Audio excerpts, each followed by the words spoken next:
হয় প্ৰস্তুতি চলি আছে আমি গোটেই পঞ্চায়ত কেইখন উত্তৰ হালমাৰা জিলা পৰিষদৰ অন্তৰ্গত গোটেই কেইখন পঞ্চায়ততে মোৰ পূৰ্ণদমে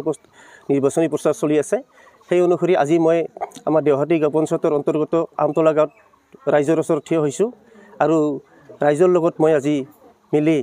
মোৰ ভোটৰ কাৰণে ভোটদানৰ ভোট বিচাৰি আছোঁ যেহেতু নিৰ্দলীয় প্ৰাৰ্থী হিচাপে যথেষ্ট মানুহ দেখা পাইছোঁ আপোনাৰ লগত কি ক'ব এই বিষয়ে নাই নিৰ্দলীয় প্ৰাৰ্থী ৰূপে আপোনালোকে মানুহ দেখা পাইছে এইকাৰণে দেখা পাইছে যে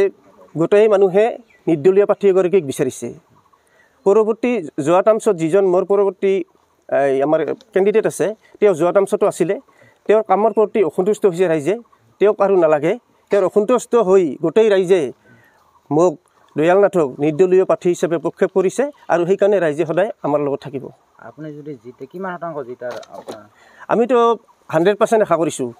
আপোনাৰ প্ৰতীক মোৰ প্ৰতীক চিহ্ন এৰোপ্লেন